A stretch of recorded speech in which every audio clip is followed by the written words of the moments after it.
Sorry if you hear a lot of noise. It's a full house. Today I'm going to be starting ow, my wrist. Today I'm going to be starting a new vlog. I'm going to be reading random thrillers.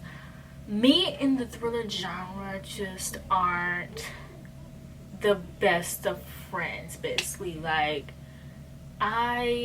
most of the thrillers I read I don't really like. I think that for me, thrillers really make it when I enjoy the plot twist. I read The Turn of the Key. I read The Turn of the Key by Ruth Ware last year. I didn't really like it. I hated the plot twist. Read Lock and Reader by Riley Sager. Didn't really like it. Well, I didn't hate it. It was okay. It was okay. The plot twist was okay. The Woman in the Window, I loved it. I loved the plot twist, but I think because in the end it reminded me of Scream, and I really wish I could talk more into it, but it's a spoiler. I feel like people will be like, where do you get Scream from? But I have my own reasoning, and I thought that the plot twists were good. Also, I really like in thrillers when they have like one plot twist in like the middle, and then it keeps you lasting until like the end, or just plot twists like really good throughout. And another thriller I liked is When No One Is Watching by Alicia that came out this year. 5 out of 5 stars. So it's not that I hate thrillers, it's just I think that I'm really picky on thrillers, and like thrillers are really hard for me because I am really picky on the kind of tropes that I like. So I'm just gonna be reading 3 random thrillers just to see, like, I don't know, just to see how I feel. Okay, so I just finished reading Someone We Know by Shirley Lapina, and I give this book 5 out of 5 stars. I completely ate this book up. Okay, the story takes place in a small neighborhood, and it starts off with this mom discovering that her son has been sneaking into the people's in the neighborhood houses. But it also starts off with a murder being discovered, and so once that murder happens and the break-in happens, it sets off a lot of things in the neighborhood, like secrets become unfolded. And I just think that the book was so good. I love the idea of like closed thrillers, like thrillers taking place on like an island, in a hotel, a neighborhood, something with like multiple people. And one thing I really liked about this story is that, I know this is one thing that a lot of people didn't like about this story, but I really liked that it jumped from neighbor to neighbor to neighbor. So we got to see everyone's household and how everyone's families worked and the relationships in the families.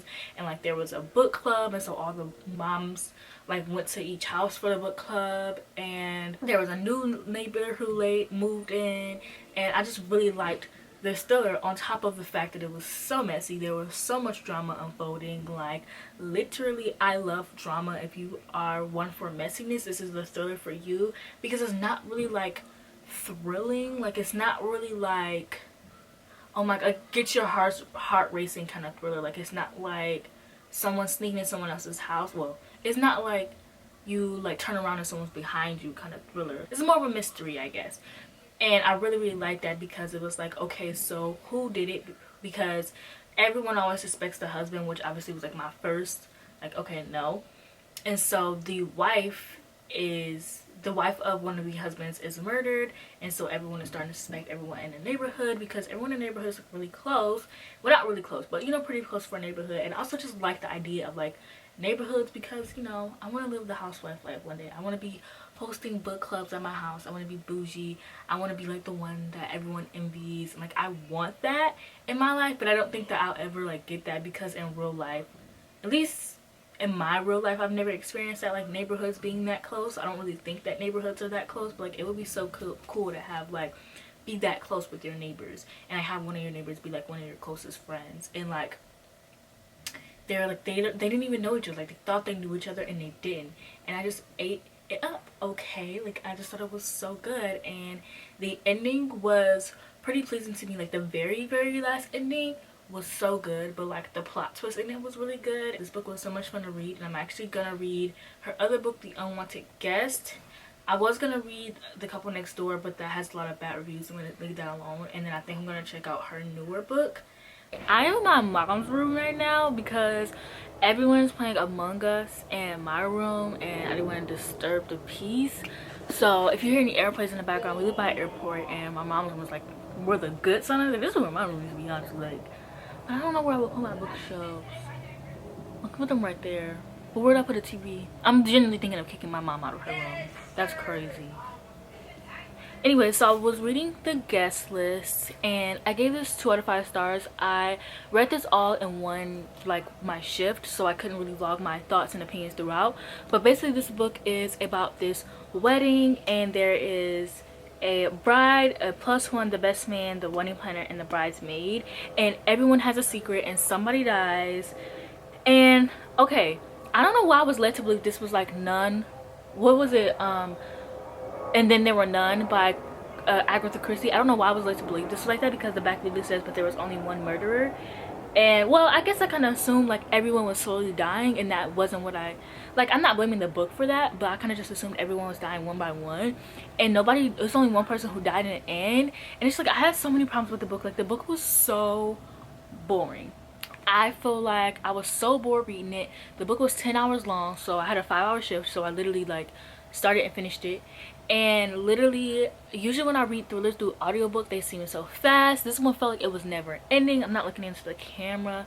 This one felt like it was never ending. I just felt like I was just really bored. Messiness in there is tea, but once the tea got revealed, it was so dragged out that I didn't care anymore. And like, there were like little small thriller things, but it was just like weird to me, because like the way that they were, like, it was like one scene, like she thought she found a creature in her bed, but it was really just seaweed. And I was like, okay. It was like small stuff like that. And like, it was just extremely long. There was like these chapters with these like fishermen that could have just been taken out. They weren't fishermen, but like they were like looking for the bodies or something like that. That honestly could have been taken out completely, because I did not care about those chapters. And couldn't even feel bad for the person who was murdered, because like they were trash. It was like once they were once they were killed, I was like, okay, well actually I don't care. And the plot twist wasn't predictable, but it wasn't really creative. Like, it was just like on some regular like Scream type series. Like, it was very Scream-esque. If you are a Scream stan and you read this book, I feel like you know what I'm talking about. Like, the motive was very Scream, and it just like the killer wasn't creative. Like, I think the killer would have been cool if like, I think it would have been really cool if like these people had all lived on an island before. People lived on this island, but they had to leave because like the island conditions and like the island was just bad to be on, like, for a long period of time. So I think if like they all had lived on the island at one point and then did something to someone and then got invited back to the island for a weekend getaway and people started murdering them, that would have been so good. But I mean, I guess that defeats the purpose of a, well, no, it could have been for the wedding. But this was just like, it was boring. It took forever. This was between 2 days, and it took forever to get to the wedding, and I was bored and honestly didn't even care about the bride. And there was just so much, it was like, I don't know, I was just like, it was just not good. It was very boring. It was very dragged out. I don't know why so many people like this book, and I really hate saying that, but like, I genuinely, it's not one of those things where I was like, I don't know why people like this book. Like, I don't mean it in a sassy way. I genuinely mean I don't understand what there is to like about this book, because the plot twist was like, the thriller was just like, man, the plot twist wasn't predictable, but like, it also wasn't like super like interesting or creative. And only one person died in the end. There wasn't anything leading up to it. Like, I'm saying, I'm confused in a way that like, it didn't even feel like a thriller reading it, and that's what I mean. Like, I don't mean it in like a snobby way or anything like that, because I generally hate when people are like, I don't understand why this book is so hyped, and I don't understand why people like this book. I don't mean it in that way. I mean it in the sense of, I don't understand why people like this book, because usually I can be like, oh, if I don't like a book, I'm like, okay, yeah, I can understand like why this would be a popular book. Like with Ali LaRue, I was like, yeah, I get why people like this book. I don't get it with this one. Like, there was nothing of substance in here. Like, there was no likable characters. There was no likable character. The person who died wasn't even likable. The bride wasn't likable. Like, I don't know how to do like that freeze frame stuff, so I'm just gonna interject with this meme here. But basically, I get that the characters aren't supposed to be likable, but I kind of mean it in a sense where like, there isn't a character that like you love to hate, or one good character that makes you like love them so much, where like the other characters are so dislikable that you're like, okay, fine, whatever. Like, there's no, like, the characters aren't all dislikable to the point where you're like, this is so good. Like, every single one of them is dislikable to the point where I did not care about any of their backstories. I didn't care about them. I didn't care about anything. And usually if there is a character like you love to hate, or one specific character you care about where you can deal with the story, it makes me feel a lot more. And I could get like the characters not being likable and people still eating this book up, but for me personally, I just didn't really like it. And then I don't know, I just didn't like it. I don't know what I'm gonna pick up next. I want another thriller that's gonna be like, oh my gosh, this is so good, you know, because I got my one bad one. It's I feel like whenever I do these kind of videos, I always have my 2-star reads, and then the rest are like 3 or 4. Like I never have like a solid like, oh my gosh, I loved all of these. I'm waiting for the day. I'm talking too much, and I need to take a nap. So I think I'm gonna put a timestamp down below for this book specifically, just so I don't trigger anyone, because that is not something I want to do. So, trigger warning for rape for like the rest of this video, basically. Listen, okay, so I am currently reading The Night Swim. Where did I put my phone? Please don't tell me it's under the pillow I'm using for my tripod.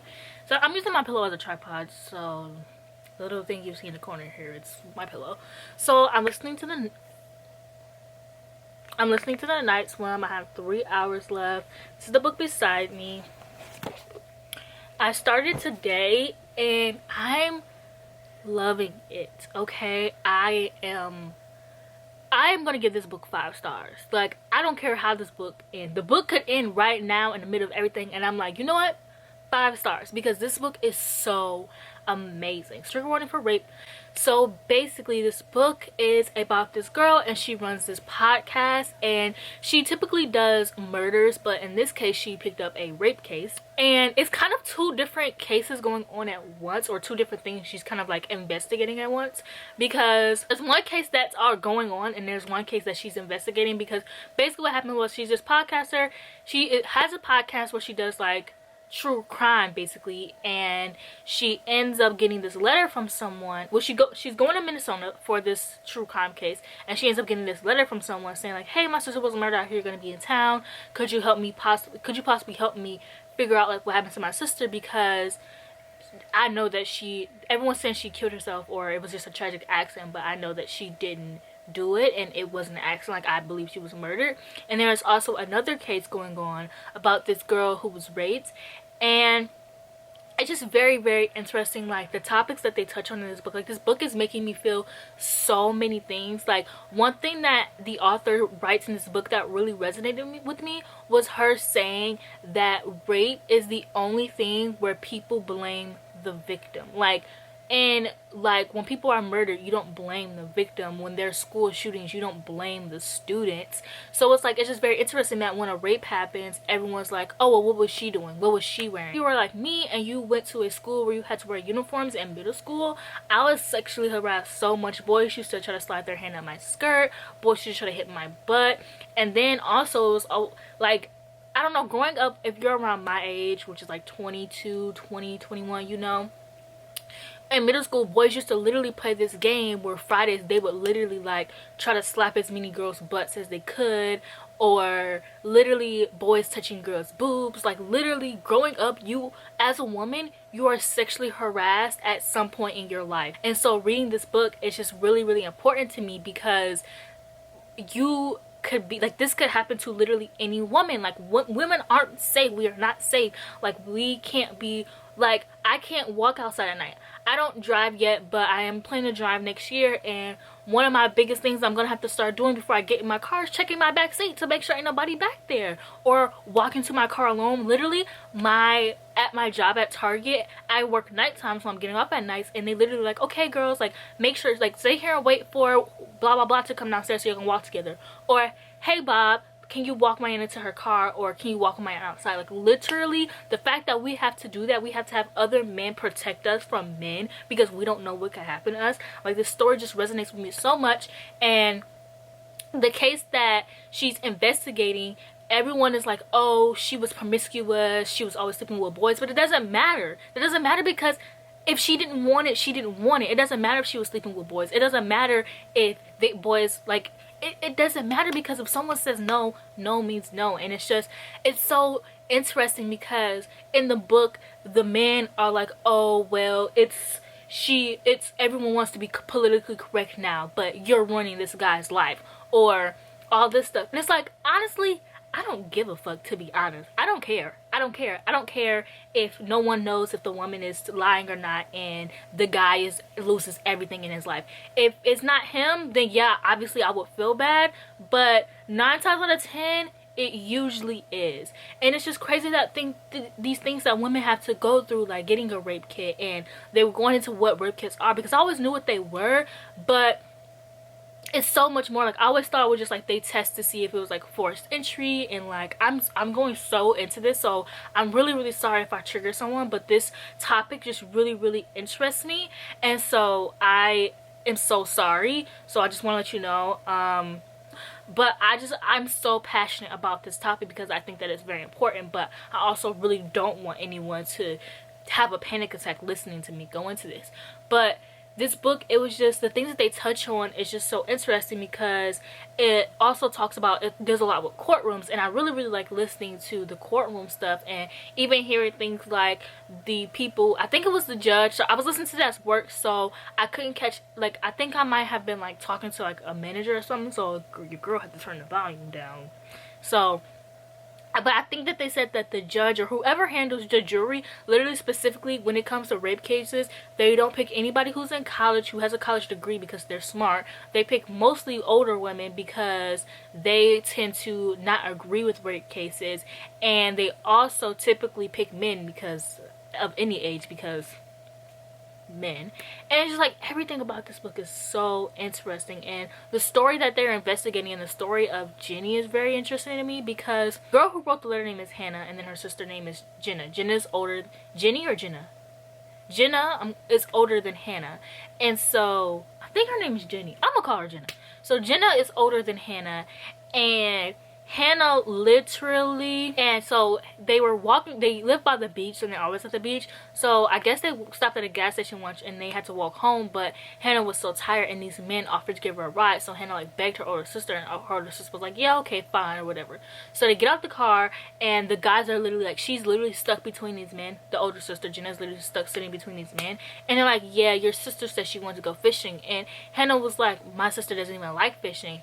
And he's like, yeah. And so she comes home and she's crying all night, and she literally, after that, she's just not the same person anymore. She never wants to go to the beach, and it's just like, you know what happens, but Hanna doesn't, because she was so young. She was only 10, and it's just like, it's just so like upsetting that, but it's just so upsetting that women have to go through these things. It's just so upsetting that, like, when we talk about these things to men, which, why? Like, we try to, like, I know on Twitter, like, I see all the time, like, not trying to explain it, but just, like, common sense. Like, it'll be something on Twitter, like, it'll just be, like, a random thing on Twitter, and then men will be like, oh, well, women should start carrying their keys between their hands, or they should start carrying weapons, or they should start carrying mace.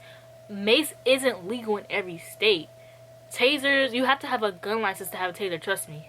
I've looked into it. After watching Veronica Mars, I wanted to be Veronica Mars. I wanted a taser. It's not legal in every state. Like, and then you also have to have the fear of, okay, so what if I am sexually assaulted by this man, and I do have something like mace in a state that it is legal, and I mace this man, and I still end up getting, like, I end up going to jail. Or, like, I forgot her name, but you guys remember that case of that girl who literally was raped, and she literally defended herself, and she ended up going to jail for it.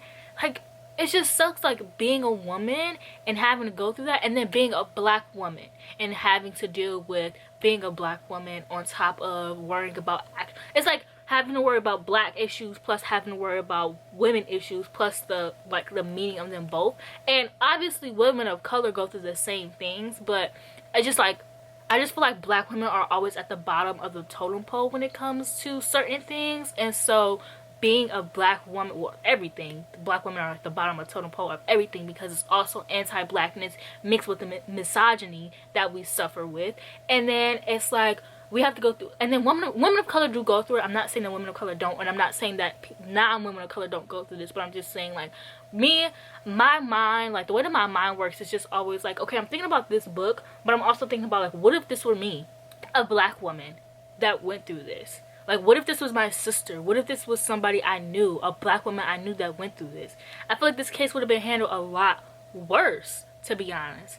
And because black women are so sexualized and all this stuff, I don't really want to get into that because I don't want to lose the purpose of what I'm talking about. But I feel like this book, I'm glad that I am talking about how I'm feeling as I'm reading, instead of I ended up finishing the book at work and I have to come back and talk about everything, because you guys get to see, like, how I feel towards the end of this book. And I I might cry, y'all. I really thought it was gonna be I thought I was gonna be able to be fine because I'm not really triggered by it, but that doesn't mean I can't be sad. And I thought I was gonna be fine reading this book at work, but literally I almost had to just go to the bathroom and cry because there were just some scenes that really were upsetting to listen to. And I don't regret reading this book at all. Like I love it. And in Lala's video, she was saying she could see this book becoming a series, and I honestly would love that because this book is so good. And the idea of the podcast, and it's always like, I really like when books do that thing where it's like something like a book inside the book or a podcast inside the book. So one chapter is like the book, the actual book reading, and then the next chapter is like the podcast or the book inside the book. I really like when it alternates like that. But I'm gonna shut up now so I can finish the book and before I start crying. But okay, so I just finished the rest of the Night Swim, and I'm going to be giving it 5 out of 5 stars. Like, it was so good. Like, and I could see this really becoming a series because it's just like the way that it ended, and I would like it. I think that she needs to call the series Guilty or Not Guilty because that's the name of the podcast, and I would just be like, so I don't know, but hopefully, I don't know, hopefully it's not like this book. I mean, obviously in the sense of like she has to go work on this case for her podcast, but another case shows up, so she's doing 2 one by one. But yeah, but it made sense as to why it was 2 cases at once, so I'm not like complaining or anything. But I just hope that in the next book, I just don't like repetitiveness, so if I see that, like if I'm reading the book and I'm like, oh, these are 2 things going on at once, I'm gonna be like, ugh, that's what they did in the first book. But other than that, I know I would eat the next book up. Like, what's this girl name? Megan Golden? Give me the next book. Thank you. So this book was just so good. I really like the plot twist in the end. This book isn't really a mystery or a thriller, but it just reminds me of like a true crime. It's like listening to a true crime podcast at some points. It literally reminds me of a true crime. It's like, it reminds me of a true crime podcast. Like, so I really enjoyed it. I was shocked. Like, I finally got my gasping moment I've been waiting for, and I'm just so, I love this book so much. Like, I'm so happy. I kind of guessed the plot twist, but that's because it wasn't like I like saw this person and I knew it was them. Sometimes I just do this thing where I throw out a random person in the book and I'm like, what if it's them? But it wasn't like I seen them and I'm like, yeah, I know it's you, I know you did it. It was more of a, oh my gosh, what if this person? And but I mean, I still was shocked. And then when I came to more realizations of things, like the more the book went on, I was like, oh my gosh, this was so good. And I'm so sad that I ever doubted this book because I was dreading picking this up because I'm like, oh, I'm not gonna like this, because I know that I'm picky with my thrillers, and that's my problem. Because I feel like with thrillers, like I'm literally gonna have, like with regular like fantasy books or romance books, like going into it, I have a good idea that I'm gonna like them. Like all the books that I buy, I know I want to like them, obviously, but when I buy thrillers, it's like I know there's a high chance of me not liking it because I thought that was picky. But I think the thrillers that I was just reading were just not good thrillers, and like I'm finally starting to read good thrillers. And I think the reason why I like this most is just because it read like a true crime podcast, and I love me some true crime. Used to stay watching the ID channel with my granny, used to stay watching the true crime videos by Kendall Ray. Like, I love me some true crime, missing person like case. I do sometimes have to stay away from them because I start to watch them so much that I get freaked out. Not for me, but for my family. I have so many siblings and we're black, so you never know what can happen. So I have to stay away from thrillers. I mean, I have to stay away from true crime and like missing people cases and murder cases a lot.